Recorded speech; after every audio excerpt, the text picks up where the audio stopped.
second for me to blow your mind. Tekken, Tekken, Tekken.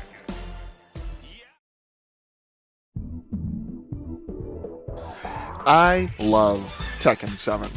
I love Tekken 7. It's gotta be one of my favorite fighting games of all time. Seriously, this shit is so good. The characters, the music, the gameplay, the feeling of kicking ass, and the feeling of getting your ass kicked. Stomped in even.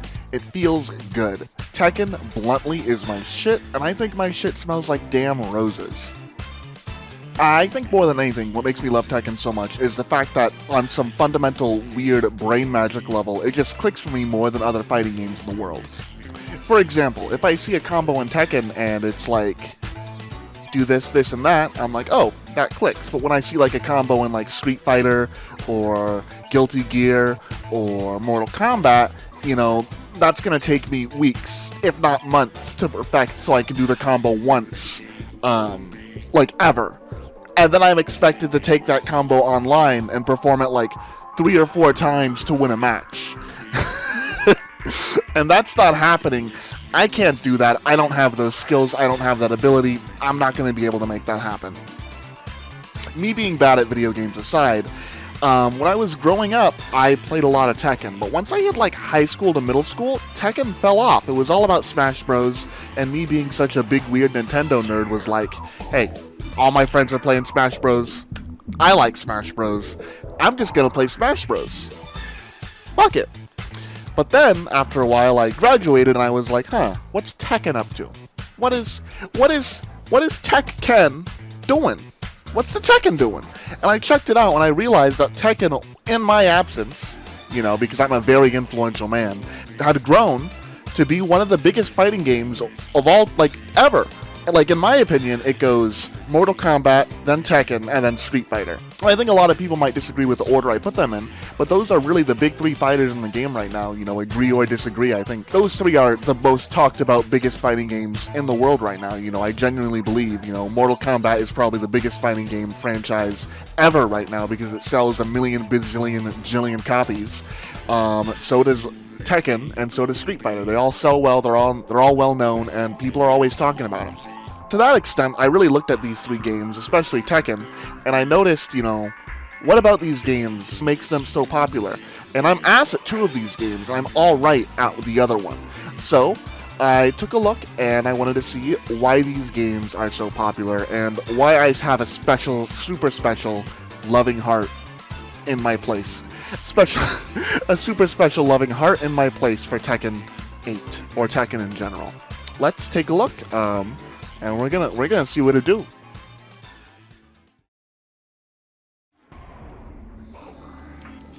It is time. A lot of people I know like Mortal Kombat, and I like Mortal Kombat as well. And straight up online, some people rag on Mortal Kombat for issues I feel like other fighting games have just as bad. I also feel like they compare the game and its character animations to like anime and typical animation styles, rather than comparing it to what it's clearly based off of, that being like old Hong Kong Hollywood action flicks from like the 80s and 90s. Like, look at this character jump in Mortal Kombat 11. And then look at this guy on a wire jump. I don't think this is an accident, but I also don't think anyone fucking cares, and animation defense aside, Mortal Kombat has a ton of other fucking issues. But regardless, Mortal Kombat is one of the very few large fighting games to realistically depict people. And what I think is very nice about that is that the series represents people of all different ethnicities and cultures very well, in my opinion. A lot of MK's roster is clearly American-focused, which is not ideal, but at least it's a very colorful slice of Americana, and in my opinion it captures that mid-80s to 90s Hollywood action movie vibe in a colorful fashion that I wish the era was more like, and because of things like that I always find myself watching every Mortal Kombat story. Because that shit is nice, I like it, and I'm not sorry, this is cool, I like it. Like, this shit, look at this is, like, come on! This is cool! And I like it. And I think it's also very important to note that the developers are very outspoken about this kind of thing. Maybe sometimes a bit too much. Let's make Outworld great again. I'd rather they show that they care too much rather than them not care at all. You know, at the end of the day, it's best to say what you gotta say instead of keeping it locked up in your brain place. And I think what they have to show and say with each Mortal Kombat game is valuable. And I like it. I enjoy it. So to me, you know, it's cool.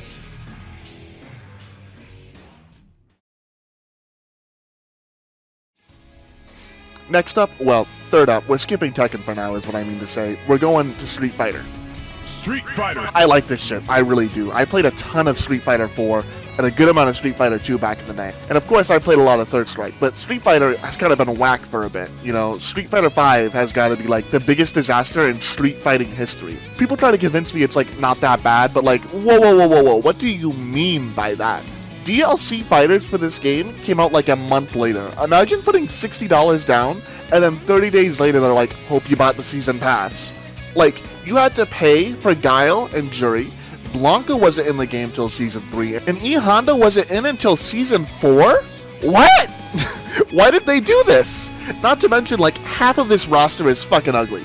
Like, they look weird. These models are whack. And real talk, for a game called Street Fighter, 2/3 of this roster is not Streets. Like, I'm sorry, this is not Street Fighter anymore. This is gated community tussle. Cody's gonna have to go slap Ed over there for mismanaging the hedge fund. God damn it, Ed. Why did you do that? Why are you making me do this, Eddie? Why are you making me do this? I'm sorry, Cody. I thought I could make it work. God. Why did they make the game this way? It just rubs me the wrong way. And I know this game does have its defenders, and more power to it. You know, if you enjoy this, more power to you. But in my opinion, you know, I think in most people's opinion, they fumbled the fucking bag very hard. This shit came out scuffed, and maybe they polished it a bit, but it's still kind of scuffed. You know, outside of the hardcore FGC, Street Fighter V has a reputation for being scuffed. And like, yeah, look at it. Also, in my opinion, this singular game is why I would consider Street Fighter number 3. There's no arguing that when it comes to cultural impact and like public knowledge, Street Fighter is probably like really close to Mortal Kombat, if not above it. You know, everyone knows who Ryu and Keen are. But when it comes to like modern day sales and like relevant talk about the game and the franchise, I think people are talking about Tekken more.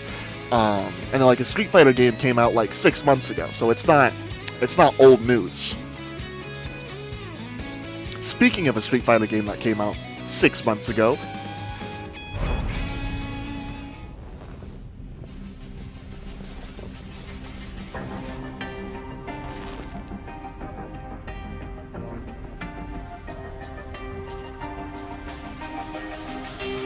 All right, you ready?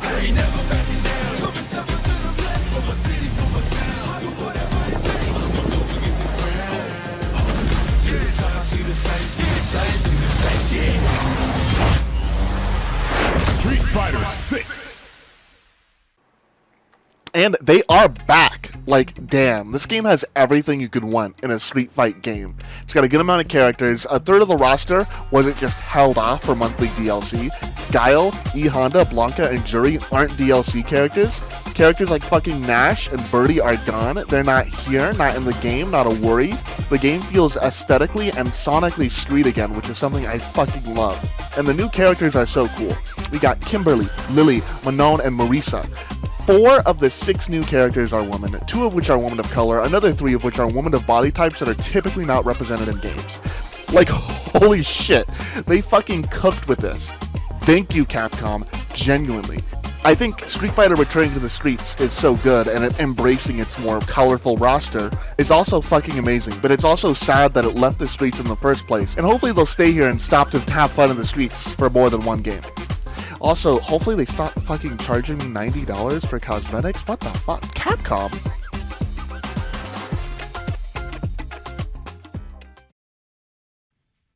Virtua Fighter is a series of fighting games created by Sega AM2 and designer Yu Suzuki. The original Virtua Fighter was released in December 1993 and received 4 main sequels and several spin-offs. The highly influential first Virtua Fighter game is widely recognized as the first 3D fighting game release. This is the first excerpt of a Wikipedia page for Virtua Fighter. A lot of people know about this game, but probably less have actually played it. Dead or Alive Japanese, Dedo Aoarebu, is a media franchise based on a fighting game developed by Team Ninja and published by Koei Tecmo. It is primarily a fast-paced fighting game that began with the original Dead or Alive in 1996. The series received critical and universal acclaim with the sequels Dead or Alive 2 in 1999 and Dead or Alive 3 in 2001, which both are considered landmark titles in the fighting genre and gaming. This is a 3D fighting game that a lot of people have played and even less know about it. Kakuto Kojin, Tao Feng, Bloody Roar, Tobin No. 1, Pokken, Soul Calibur, some of these games that nobody knows about, but they're all still 3D fighters with a ton of love and passion poured into them. One of them was the fucking Pokemon fighting game, and like, I don't know where that game went. Like, have you seen Pikachu's bank account? Like, there's no way they make another one, goddammit. I liked it.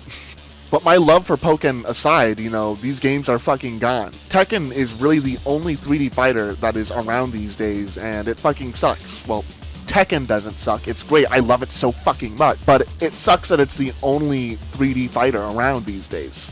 But I don't think it's simply dumb luck that the only 3D fighter game that's still around is Tekken.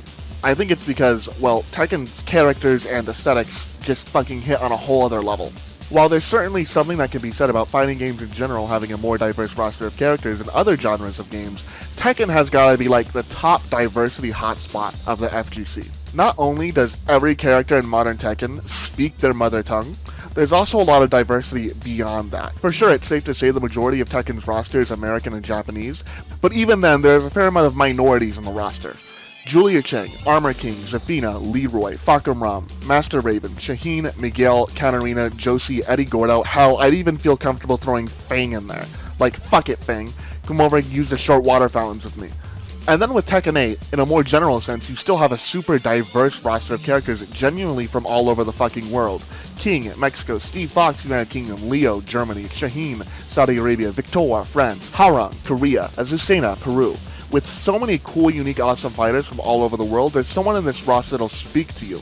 They're cool as shit. I could talk all day about all of these fucking characters in the game. While some are goofier than others, they're all treated, aside from like Law and Paul, with a serious sense of earnest that, like, check this out. Let's talk about Eddie Gordo. And before we get into him, let's look at him and judge a book by its cover, because that's never gone wrong at all. So look at Eddie Gordo. He's dancing, doing handstand, flips, and looks like a goof to the average untrained eye. And I see a lot of people, you know, talk about Eddie and be like, he's just a breakdancing black guy, you know? Because that's what a lot of people see Eddie and think.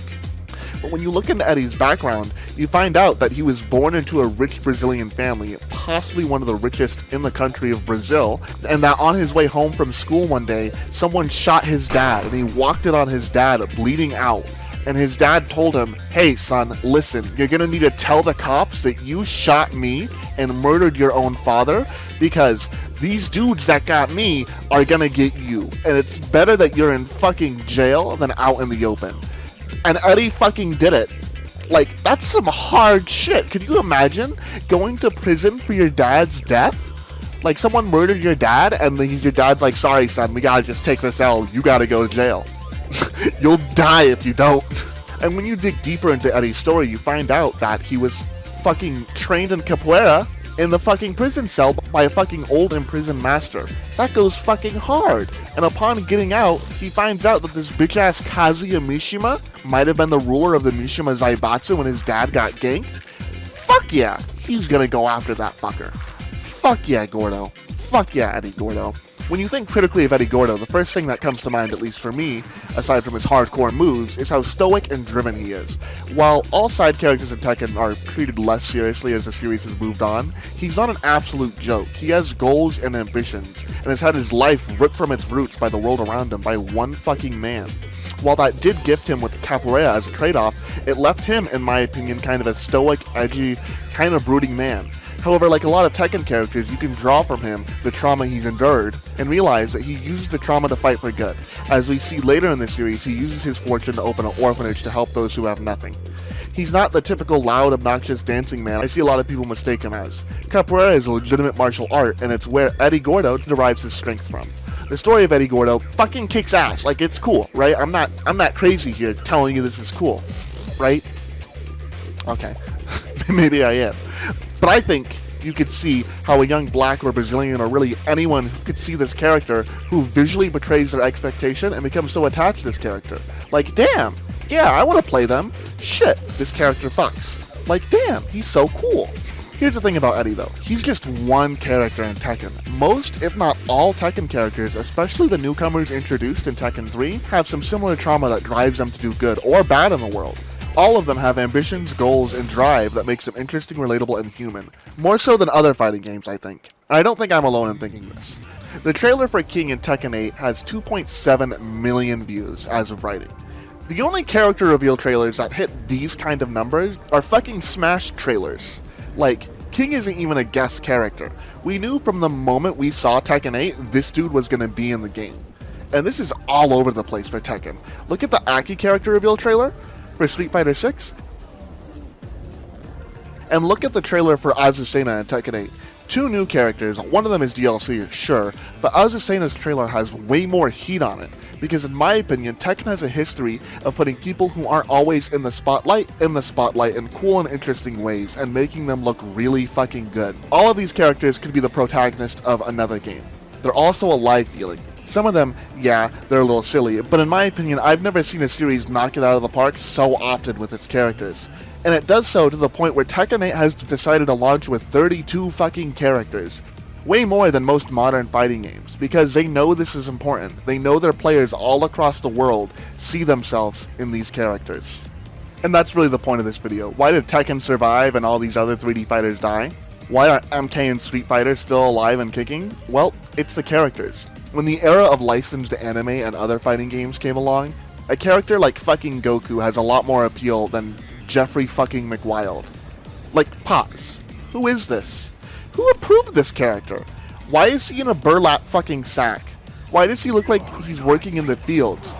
Did that just go on his ass? Oh my god! Why did they do this to this Australian man? Why? Ugh. Well, let's look at DOA. And oh. Yeah, well, yeah, I can see why this franchise is fucking, is basically porn now. Jokes aside, I like Virtua Fighter, and I do like Dead or Alive a bit less, but I still like it. But these characters are not bringing the heat when it comes to the most important aspect of a fighting game, the characters. And through embracing diversity and authenticities, these other franchises have endeared themselves to players. So it doesn't matter what new shit comes out, what Goku's doing, what these anime characters are doing, I will always want to talk about Mortal Kombat. I will always hype about Tekken.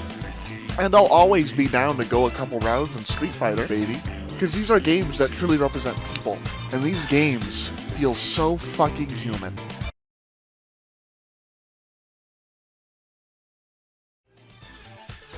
Hey, thanks for watching if you made it all the way through this.